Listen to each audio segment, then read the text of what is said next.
हुई थी। आज उन वस्त्र से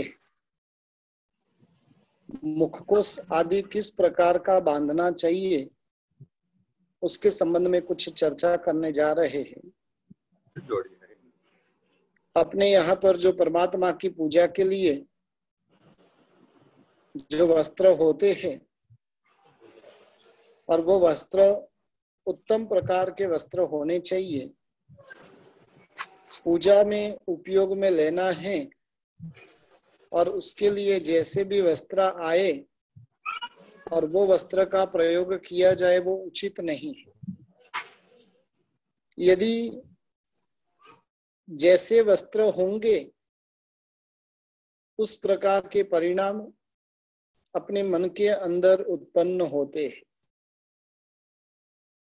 आपने यदि नए कपड़े पहने हैं तो स्वाभाविकता से किसी को बोलने की जरूरत नहीं है, आपके चेहरे पर सहजता से वो खुशी दिखाई देती है। और यदि आप नाइट कपड़े पहनकर, नाइट सूट वगैरह पहनकर बैठे हैं तो चेहरे पर उसी प्रकार का वातावरण बनता है। यानी वस्त्र का प्रभाव बहुत कुछ हमारे चेहरे पर, हमारे भावों पर उसका प्रभाव गिरता है। और जिस कारण से परमात्मा की पूजा के लिए उत्तम में उत्तम प्रकार के वस्त्र प्रभु पूजा के लिए उपयोग में लिए जाने चाहिए। कल हमने बात की थी, श्रावकों को पूजा करने जाए तभी सिर्फ 2 ही वस्त्र पहनने का विधान है। वस्त्र किस प्रकार के होने चाहिए तो बताया कि किसी भी प्रकार के सिले हुए वस्त्र, जॉइंट किए हुए वस्त्र, फटे हुए वस्त्र आदि वस्त्र पूजा के वस्त्र में चलते नहीं है। इसलिए अखंड वस्त्र रहे और उस प्रकार के वस्त्र परमात्मा की पूजा के लिए उपयुक्त गिना गया है।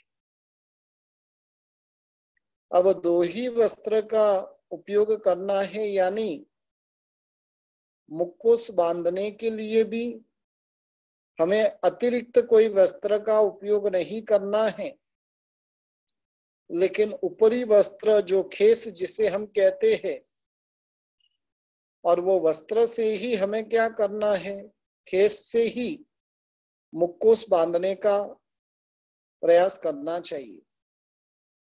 अब ये मुखकोश क्यों बांधा जाता है? मानव का शरीर वो अशुचि का भंडार है।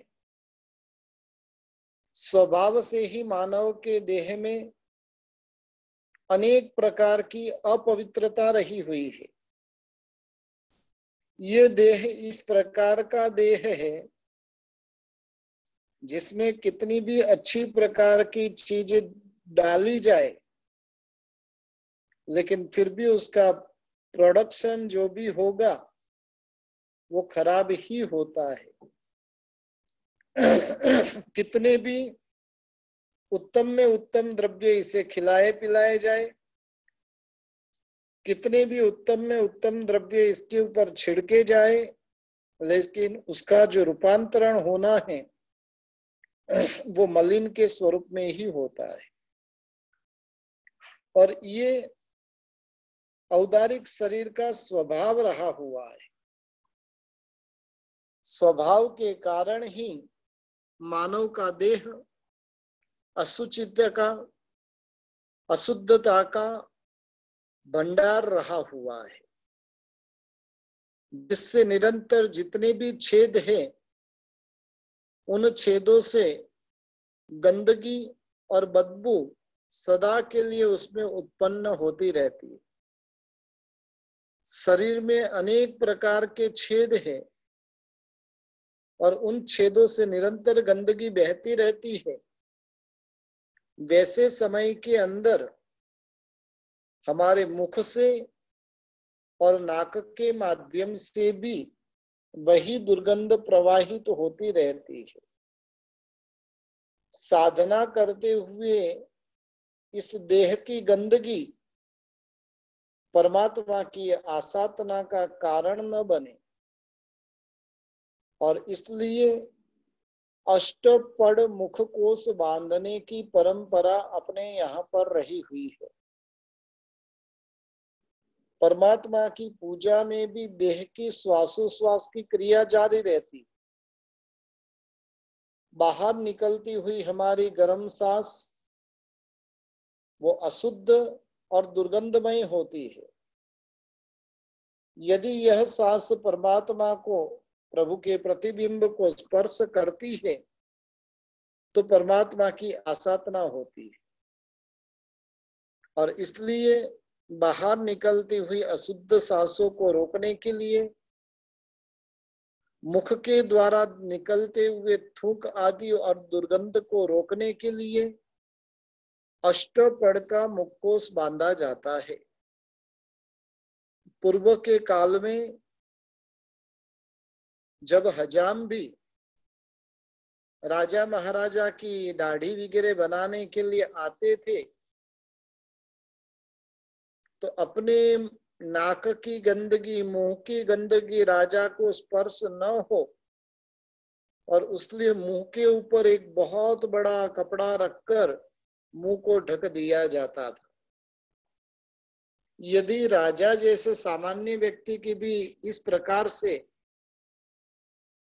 आसाधना से बचने के लिए प्रयास होता है तो ये तो हम तो तीन लोक के नाथ देवादिदेव परमात्मा की पूजा करते हैं, और इसलिए पूजा करते समय पूर्ण रूप से मुखकोश बांधा हुआ होना चाहिए।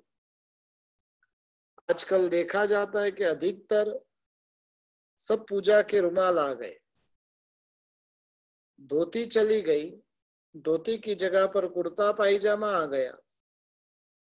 लेकिन सिला हुआ वस्त्र यदि आप पूजा के वस्त्र में पहनते हो तो वो उचित नहीं। धर्म प्रभु की आज्ञा में धर्म रहा हुआ है, हमारी इच्छा में धर्म नहीं। जो जहां जहां पर जो जो परमात्मा की आज्ञा है और उन आज्ञा धर्म का हमें पूर्ण रूप से पालन करना चाहिए। इसलिए पूजा करते समय धोती ही पहनने का आग्रह रखें। एक दो दिन आपको कुछ हिचकिचाहट हो सकती है, एक दो दिन कुछ आपको अजीब गरीब कुछ लग सकता है, लेकिन आदत डालने से ही लगेगी। आदत डाली ही नहीं तो उसके संस्कार गिरेंगे कैसे। और इसलिए पूजा करते समय धोती ही पहनने का विशेष आग्रह रखे। मुखकोश भी उसी खेस के माध्यम से बांधा जाए, और उसमें भी कितना पढ़ करना है तो कि 8 पढ़ करना है।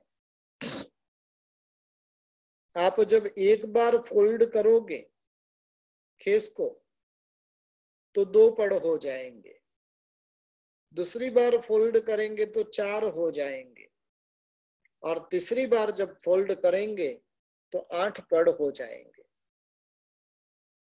यानी आपका जो खेस का 10वां हिस्सा जो एक साइड का है उतने हिस्से को आप ले लो, और उसको यानी लगभग मेरे ख्याल से 1 फीट जितना हिस्सा आपने ले लिया, तो उसके अंदर आप 1 बार 2 बार 3 बार फोल्ड करेंगे तो अष्टपद का मुखकोश हो जाता है। आज भी खंभात आदि जगह पर तो ज्ञान की पूजा करते समय भी मुखकोश बांधकर ही ज्ञान की पूजा की जाती है। यदि ज्ञान का इस प्रकार का विनय होता है तो सोचिए तीर्थंकर प्रभु का तो कितना गजब का विनय होना चाहिए। इसलिए मुखकोश कैसा बांधना उसके संबंध में हमने बातें की। अब मुखकोश के बाद में तिलक किस प्रकार से लगाया जाए और उसकी भूमिका यहाँ पर अभी हम तैयार करने जा रहे हैं। तिलक कहाँ पर लगाना है, तो आज्ञा चक्र के ऊपर तिलक लगाने की बात बताई। अनंत काल से जीव संसार में परिभ्रमण कर रहा है। जीव दर दर भटक रहा है, दर दर पे ठोकरे खा रहा है। भवो भव के अंदर अनेकों की उन्होंने गुलामी की। कभी इंद्र का गुलाम बना, कभी देव का गुलाम बना, कभी राजा का गुलाम बना, कभी सेठ का गुलाम बना, और कभी कभार तो हालत ऐसी होती है कि जैसे वो अकबर बादशाह के समय में वो जोरू का गुलाम था। और ऐसे अनेकों बार जोरू के गुलाम भी इस संसार के अंदर हम बने। जहां पर भी गए जीव ने गुलामी स्वीकार की। जहां पर भी गया जीव, उसने हरेक को मालिक बनाने का कार्य किया। और इस प्रकार से गुलामी स्वीकार करने के कारण, अनेकों को मालिक बनाने के कारण उसका संसार यथावत चल रहा है। यदि जिससे संसार चक्र का अंत लाना है, तो उसे अपने जीवन के अंदर अरिहंतों को, तीर्थंकर भगवंतों को, सिद्ध परमात्मा को जो अपने जीवन के मालिक बना देता है, आज्ञा चक्र के ऊपर यदि उन अरिहंत देवों को बिठा देता है, तो उसका संसार परिभ्रमण से छुटकारा हो सकता है। और अनादि काल से भटकते भटकते भटकते भटकते उसने हरेक जगह पर सर्वत्र सर्वत्र गुलामी स्वीकार की। और भारत देश की बात देखने जाएं तो पिछले लगभग 800,000 साल तक तो वो गुलाम ही बना रहा। कभी अंग्रेजों का गुलाम, कभी मुगल सल्तनत का गुलाम, और इस प्रकार से उसने ऐसी गुलामी स्वीकार की हुई है। इन गुलामी से यदि छुटकारा पाना है, ये बाह्य गुलामी तो फिर भी कोई इतनी भयंकर नहीं है,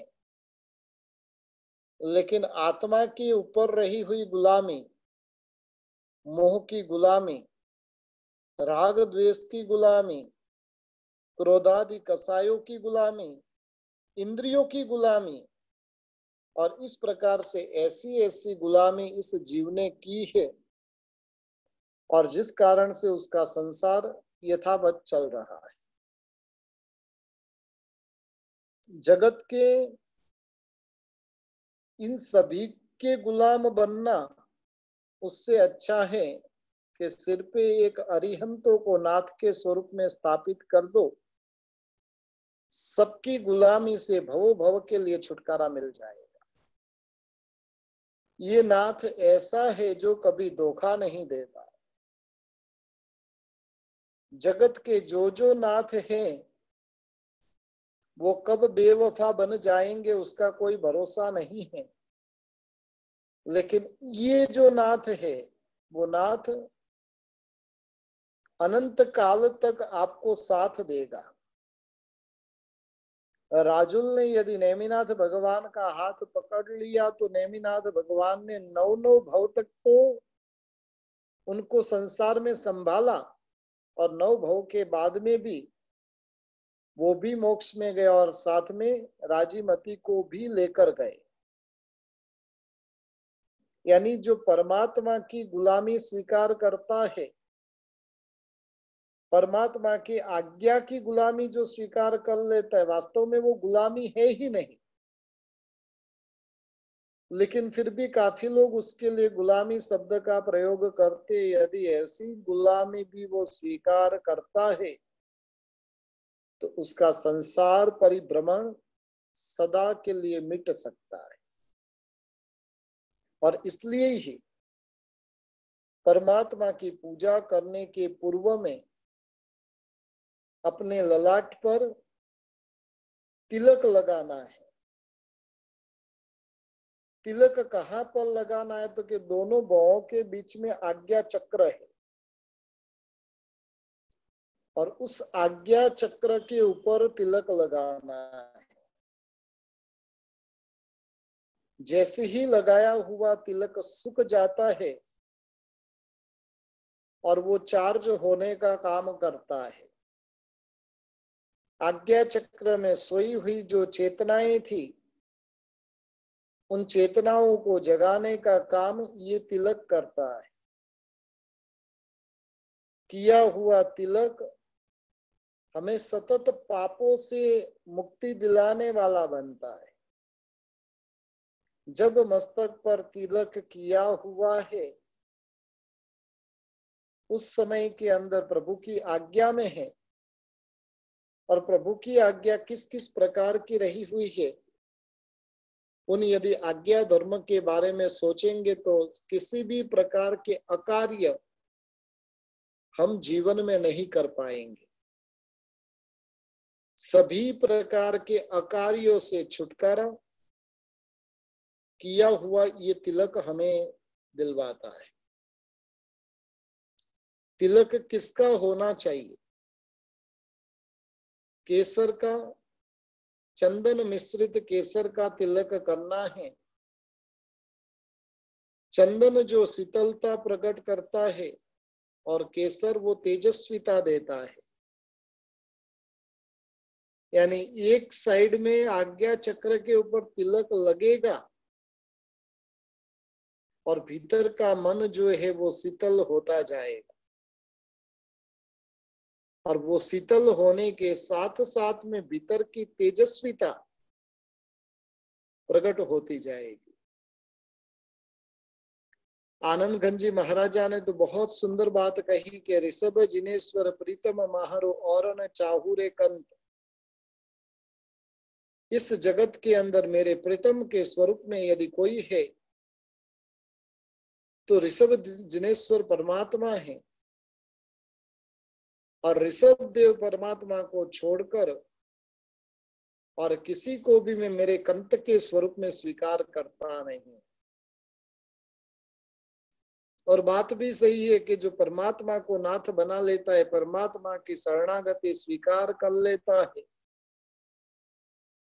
उस शरणागति को निभाने का, उस शरणागत की रक्षा करने का काम परमात्मा अवश्य करते ही है। यानी प्रभु की शरण में जो चला गया और उसकी रक्षा परमात्मा अवश्य करते ही है। जैसे शांतिनाथ भगवान के पूर्व भव के अंदर जब वो राजा थे और जब एक पक्षी उनकी शरण में आया और उस पक्षी की कैसे रक्षा परमात्मा शांतिनाथ प्रभु की आत्मा ने की थी। यानी परमात्मा की शरणागति जो स्वीकारता है उसकी रक्षा प्रभु किए बिना रहते नहीं। और इसलिए अब जो आज्ञा में रहना है, दुनिया की आज्ञा में तो अनेक बार रहे, लेकिन अब प्रभु की आज्ञा स्वीकार करना है। अब बातें जो सुननी है, बातें जो माननी है, वो प्रभु की माननी है। और इसलिए आज्ञा चक्र पर तिलक लगाया जाता है। तिलक कैसा लगाना चाहिए? भाइयों को दीप शिखा के आकार का तिलक लगाना है और बहनों को गोल तिलक लगाना है। अब तिलक क्या साइज का लगाना चाहिए? ये भाग जो है पूरा का पूरा आज्ञा चक्र का रहा हुआ है, और जितना भाग आज्ञा चक्र का रहा हुआ है उन पूरे के पूरे भाग के ऊपर तिलक लगाना चाहिए। यानी तिलक जितना हो उतने मोटी मात्रा में, बड़े मात्रा में उस तिलक को करना चाहिए। भाइयों को दीप शिखा बादाम के आकार का, बहनों को गोल तिलक करना है। और तिलक करते हुए सोचना है कि अब मैं प्रभु की आज्ञा को, आज से मैं प्रभु की आज्ञा की उद्घोषणा करता हूं। आज से जो भी कार्य करूंगा वो प्रभु तेरी आज्ञा के अनुरूप ही करूंगा। और उसलिए ललाट पर तिलक किया जाता है। पूर्व के काल में तिलक करने की विधि पद्मासन मुद्रा में बैठकर ललाट पर तिलक किया जाता था। पद्मासन मुद्रा में बैठकर ललाट पर तिलक करने की विधि पूर्व के काल में थी। वर्तमान में भी कई जगह पर वो विधि जीवंत है, तो कई जगह पर मंदिर के बाहर के भाग में खड़े खड़े तिलक करने की व्यवस्था की हुई होती है। लेकिन तिलक जब करते हैं तब मन के अंदर ये भावना भानी है कि मुझे अब इस संसार रूपी समुद्र से छुटकारा पाना है, और वो छुटकारा दिलवाने वाली यदि कोई है तो प्रभु तेरी आज्ञा है। और इस प्रकार से आज्ञा चक्र के ऊपर तिलक करना है पद्मासन मुद्रा में बैठकर। अब जो तिलक करते, तिलक कितनी जगह पर करना, तो उसकी बात मैंने परसों भी बताई थी। 70 वेदी पूजा की ढाल में ये बात आती है। बाल कंठ उर उदर में पूजक तिलक 4। पंक्ति लिखनी है तो लिख लीजिएगा।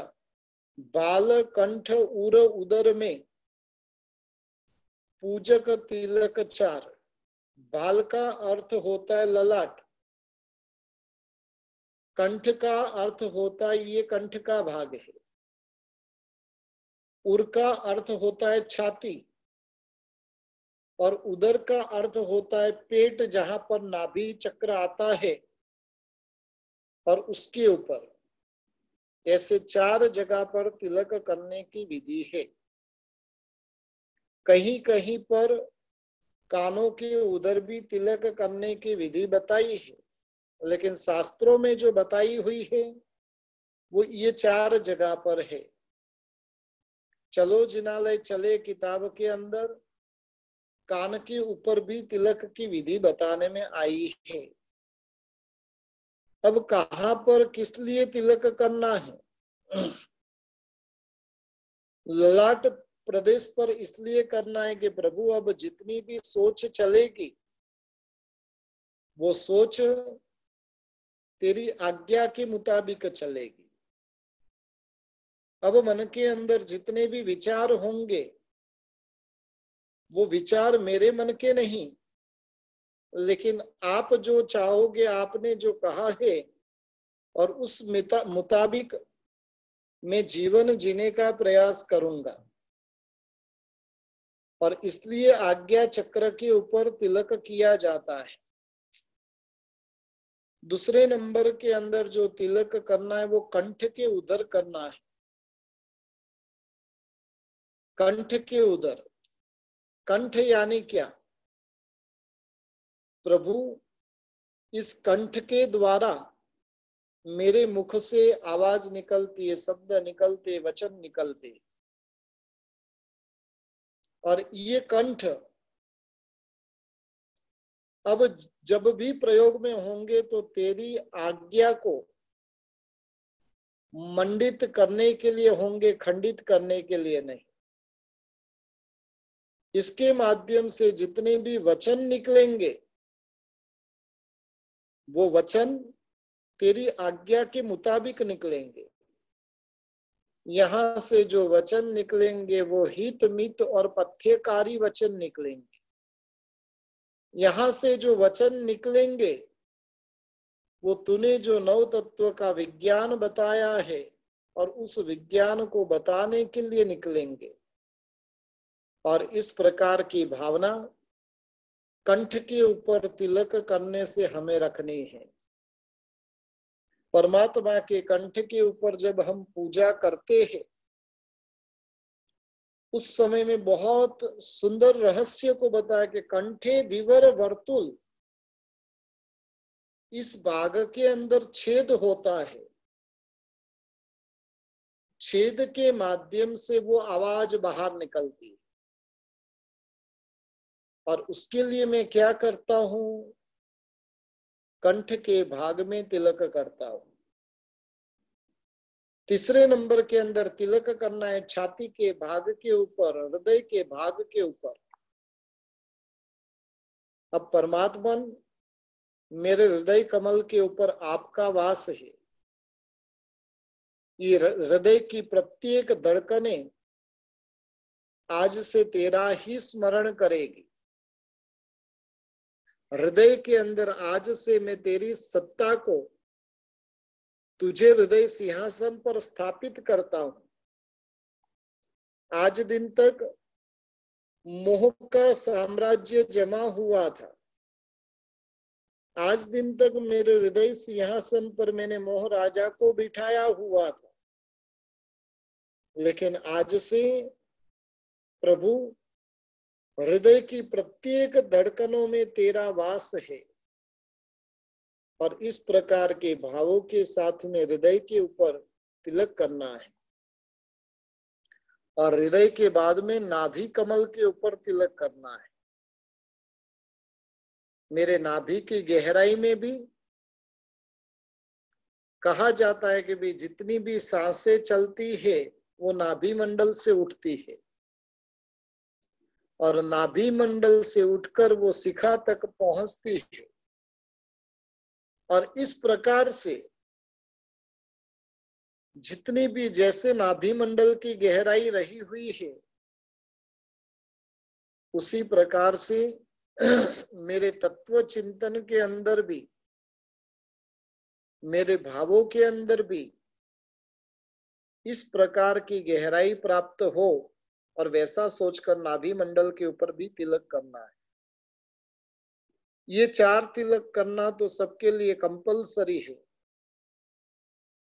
5वें नंबर के अंदर जो तिलक बताया है वो 70 वेदी पूजा में ये बात नहीं बताई है, लेकिन चलो जिनालय चले किताब के अंदर बताई गई कि दोनों कानों के पर भी तिलक करना है। और कानों के भाग में तिलक क्यों? हम गड़बड़ी करते 2 चीज से गड़बड़ी, कभी सुनने में और कभी बोलने में। सुनने में भी गड़बड़ी होती है तो समझ लेना कि हमारे विचारों में भी गड़बड़ी आ जाएगी। और इसलिए कानों के उधर तिलक करना है। तिलक करते हुए सोचना है, प्रभु आज से जो भी बात सुनूंगा वो तेरी ही बातें सुनूंगा, तेरे अतिरिक्त और किसी की भी बातें इन कर्णपटलों के अंदर में सुनूंगा नहीं। और इस प्रकार से पूजा करने वाले पुण्यात्माओं को ये तिलक करने की विधि बताई। तिलक वो विजय का प्रतीक है। तिलक जैसे वो योद्धा युद्ध करने के लिए जाता है और उस समय के अंदर उसके ललाट के ऊपर तिलक किया जाता है। और वो तिलक किस लिए किया जाता है? जा बेटा, तो युद्ध में विजय प्राप्त करके आना, वहां से तुझे पीछे हट करनी नहीं है। कुछ भी हो जाए, तू मर जाए तो मंजूर है, लेकिन वहां से पीछे हट करने नहीं, तू विजय प्राप्त करके ही आना है। और उसके लिए ललाट पर तिलक किया जाता है। अनेक प्रकार के तिलक अलग अलग अंगुलियों से करने का विधान शास्त्रों में रहा हुआ है। परमात्मा के अंगों पर तिलक करना है तो अनामिका अंगुली से करनी है। साधर्मिक को यदि तिलक करना है तो अंगूठे के माध्यम से तिलक करना है। बही पूजन में दीपावली के दिन यदि चौपड़ा पूजन आदि करना उचित तो नहीं है, लेकिन फिर भी करते हैं तो वहां पर तिलक मध्यमा अंगुली के द्वारा करना है। और इस प्रकार से अलग अलग प्रकार के तिलक की महिमा बताई है। हम भी अपने ललाट पर सली के माध्यम से अपने ललाट प्रदेश पर तिलक करना है। कई लोग होते हैं पूजा पूजन होते और उस समय में परमात्मा के सन्मुख ही ललाट पर तिलक कर बैठते हैं, लेकिन वो उचित नहीं है। प्रभु के सामने अन्य को तिलक करना, मुकुट पहनाना, माला पहनाना वो उचित नहीं है। वो बाहर के भाग में ही तिलक करके फिर मंदिर में प्रवेश करना चाहिए। तिलक के ऊपर आपको एक दृष्टांत तो मैंने कपर्दी मंत्रीश्वर का परसों सुना दिया था कि तिलक की कैसी वफादारी, मर मिटने के लिए तैयार। 19 कपलों ने, परसों मैंने 21 कहा था, लेकिन 19 कपलों की बात है। 19 कपलों ने इस प्रकार का अपना बलिदान दिया और वो बलिदान से आज हमारा तिलक ये अखंड है। सौभाग्यवती स्त्री के ललाट पर तिलक कब तक? जब तक उसका सौभाग्य जीवंत है। हमारे ललाट पर कब तक? जब तक हमारा सौभाग्य अखंड है। दुनिया का सौभाग्य कभी भी मिट सकता है, लेकिन परमात्मा को जिन्होंने अपने स्वामी बना दिए, नाथ के स्वरूप में स्थापित कर दिए है, उनका सौभाग्य अखंड है, वो कभी भी मिटता नहीं है। और बहनों को तो विशेष कहूंगा, प्रभु को ऐसे पति बना दो कि अन्य जन्मों के अंदर और किसी को पति बनाने की आवश्यकता ही नहीं पड़े। दुनिया का पति धोखेबाज हो सकता है, लेकिन तिलोक के नाथ जो हमारे पति बन जाएंगे वो तो पूर्ण रूप से वफादारी निभाएंगे। और ऐसे तिलक के लिए कितने कितने बलिदान दिए गए। 19 नव युगल कपलों ने जब बलिदान दिया तब हमारा तिलक ये बचा है। इस तिलक की ताकत कितनी है। गुजरात की धरा पर जब कुमारपाल राजा राज्य कर रहे थे और उस समय के अंदर एक अग्रवाल कोई राजकीय गुनाह में वो फंसा, आखिर में उसको फांसी की सजा सुनाई गई। उसने अपने मित्र से, उसका मित्र जैन था, और उस मित्र से उसने बात की कि यार मेरी फांसी अभी फलाने दिन तय हो चुकी है, अब मैं करूं तो करूं क्या। और तब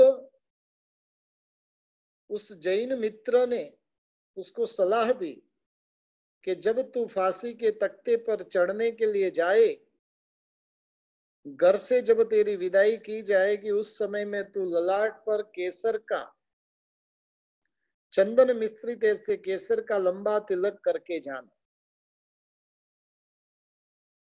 वो अग्रवाल वहां पर पहुंचा, फांसी के लिए उसको राजसभा में बुलाया गया और उसके ललाट पर तिलक देखते ही कुमारपाल महाराजा तो चौंक गए। अरे ये तो मेरा साधर्मिक है, और मेरे साधर्मिक को, मेरे श्रावक को, मेरे भगवान के भक्त को सजा कैसे हो सकती है। नहीं नहीं, ये तो हो नहीं सकता है। और आखिर में उसकी सजा माफ की गई। जिसको फांसी के तख्ते पर चढ़ाया जाना था,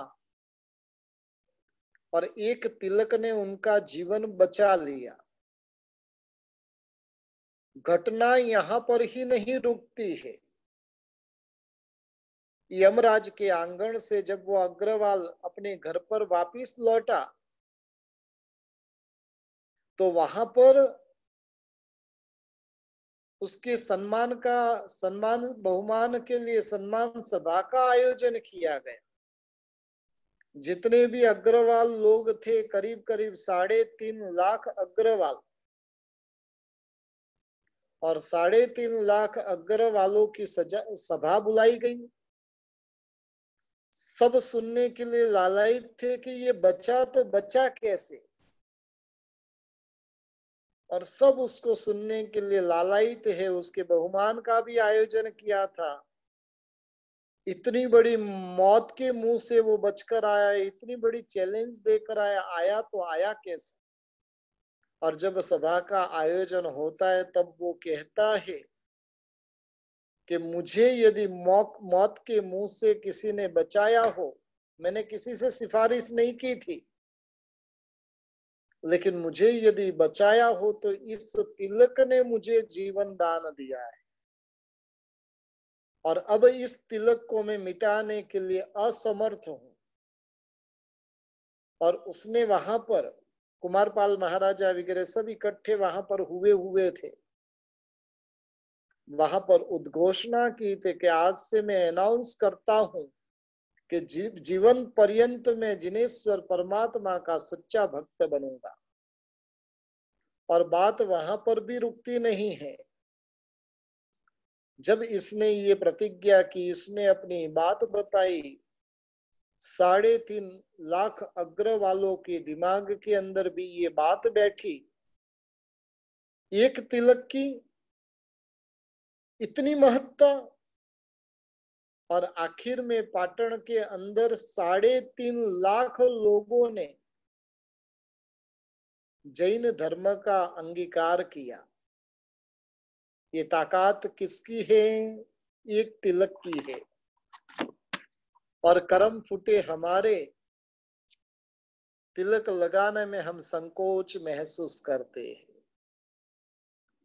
तिलक लगाने में हमें शर्मिंदगी महसूस होती है। कहीं पर जाना है, पहले तिलक मिटा दे। एक चीज ध्यान रखिए कि सुबह लगाया हुआ तिलक वो कोई भी हालत में शाम तक तो मिटना नहीं ही चाहिए। पूर्व के काल में संध्या समय में ये तिलक मिटा दिया जाता था, क्योंकि सर्प वगैरह का भय होता था, ऐसे ऐसे जीवों का भय होता था, और जीवों के भय के कारण वो तिलक मिटाया जाता था। आज भी वो परंपरा जीवंत है कि भाई सूर्यास्त होता है तो उस समय में तिलक मिटाया जाए, और नहीं तो कम से कम रात को सोने के पूर्व में ये तिलक मिटाने की परंपरा आज भी रही हुई।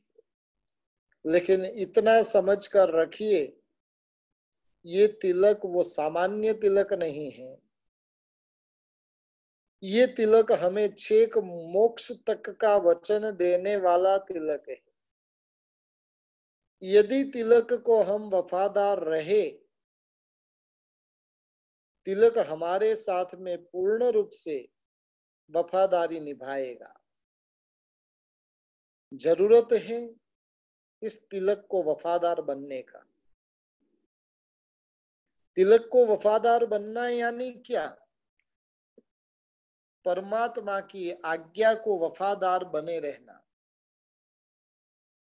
जीवन में जो भी कार्य करना है, वो कार्य में प्रभु तेरी आज्ञा के अनुसार ही करूंगा।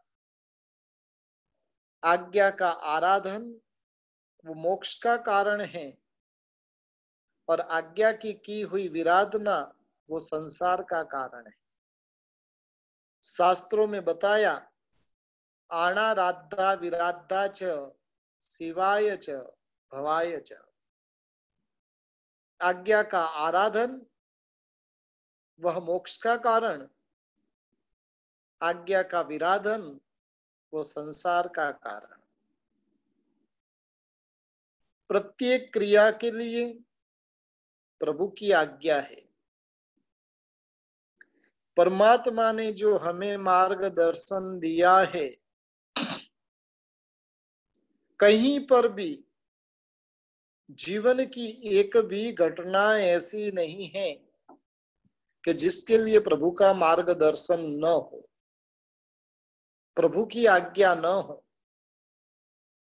प्रत्येक चीज के लिए प्रभु की आज्ञा रही हुई है, और उन आज्ञा धर्म को यदि हम पकड़कर चलेंगे तो संसार से छुटकारा हुए बिना रहेगा नहीं। जिनको मोक्ष चाहिए वह आज्ञा धर्म से जुड़े रहिए। जिनको संसार चाहिए, जैसे कर रहे हो वैसे करते रहिए। अनादिकाल के परिभ्रमण के अंदर शास्त्रों में बात आती है कि करोड़ों करोड़ों करोड़ों बार हमने ओघे भी ग्रहण किए, दीक्षा ली, दीक्षा करोड़ों बार। और कितनी बार ओघे ग्रहण किए उसका दृष्टांत देते हुए बताया कि मेरू भी 1,00,000 योजन का मेरू पर्वत भी उसके सामने छोटा दिखे। और इतनी बार हमारी आत्मा ने दीक्षा ली, लेकिन आत्म कल्याण नहीं हुआ। क्यों नहीं हुआ? वो अपनी मर्जी से चला, प्रभु की आज्ञा से नहीं चला। इसलिए कई बार मैं दीक्षार्थी का विदाई समारोह करवाने के लिए जाता हूं, वहां पर स्पेशली कहता हूं, मुमुक्षु आत्मा को कहता हूं कि इस जन्म में अब तुम्हें समूर्छिम बन जाना है। अब तुम्हें समूर्छिम बन जाना है। समूर्छिम किसे कहते हैं? जिसको मन नहीं होता है वो समूर्छिम। जिसे मन नहीं होता है उसे समूर्छिम कहा जाता है। बस इस जन्म में तुम्हें तुम्हारे मन का विसर्जन कर देना है। जो कुछ भी आराधना, साधना, तप, त्याग, स्वाध्याय, जो कुछ भी करना है, वो सारी की सारी बातें अब गुरु का दिमाग चलेगा, हमारा दिमाग नहीं। अब गुरु की आज्ञा चलेगी, हमारी इच्छा नहीं। आज हमें सोचना है, हम जितनी भी प्रवृत्ति करते हैं वो प्रभु की आज्ञा से करते हैं कि हमारी इच्छा से करते हैं। दुकान में आने वाला व्यक्ति आपकी दुकान में रहा हुआ काम वाला, और वो यदि समझ लो कि जो कुछ भी काम करे अपनी मर्जी से करे तो क्या होगा? उसको आप कितने समय तक अपनी दुकान पर रखोगे? दूसरे ही दिन उसको रवाना करेंगे, भाई तू बहुत अच्छा काम कर रहा है, कोई दिक्कत नहीं, लेकिन तू तेरी मर्जी का नहीं कर सकता। यहाँ पर तुझे रहना है तो मेरी बात तुझे मानना पड़ता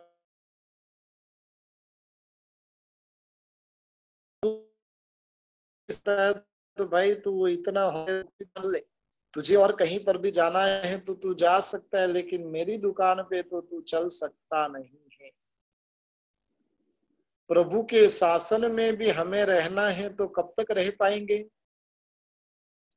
प्रभु की आज्ञा का आराधन तो जिन शासन में, प्रभु की आज्ञा के बाहर की क्रिया तो जिन शासन के बाहर। आज सोचना, जितना भी धर्म हम करते हमारी इच्छा का कि प्रभु की आज्ञा का, इच्छा पूर्वक का धर्म वो मोक्ष का कारण नहीं बनता है। आज्ञा पूर्वक का धर्म वो मोक्ष का कारण बनता है। इच्छा और आज्ञा दोनों का समन्वय हो जाए, दोनों का मिलन हो जाए तो अल्प भवों में ही मोक्ष का कारण बन सकता है। तीन बात मैंने बताई। अकेली इच्छा संसार का सर्जन, अकेली आज्ञा मोक्ष का सर्जन करवाएगी। लेकिन मोक्ष हो सकता है कि सैकड़ों भव उसके लिए करने पड़े। आज्ञा और इच्छा दोनों का मिलन, जो प्रभु की आज्ञा थी और आज्ञा अनुसार अपनी इच्छा बन जाए, वो अल्प भवों के अंदर मोक्ष का कारण बन सकती है। इसलिए हमारे जीवन में भी जरूरी है, खाली तिलक ही ललाट पर नहीं करना है, लेकिन तिलक करने के साथ साथ में मन का, हृदय का, भावों का सब कुछ समर्पण प्रभु की आज्ञा के अनुसार। अब मन सोचेगा प्रभु तेरी आज्ञा के मुताबिक, अब हृदय में जो परिणति तैयार होगी प्रभु तेरी आज्ञा के मुताबिक। अब जो कुछ भी होगा प्रभु तेरी आज्ञा से होगा। और इस प्रकार की जब घटना हो जाएगी तो हमें मोक्ष का कारण बनने में ज्यादा समय नहीं लगेगा। कहने का मतलब है, प्रत्येक धर्म के अंदर प्रभु की आज्ञा क्या है वो सोचते जाइए। एक नौकारसी का पचखान करना है, प्रभु की आज्ञा क्या है। काफी लोग तो पता है क्या बोलते हैं कि हम तो उठते हैं तभी पोरसी आ जाती है, और अभी तो लॉकडाउन में उठते तो 60 पोरसी आ जाती है।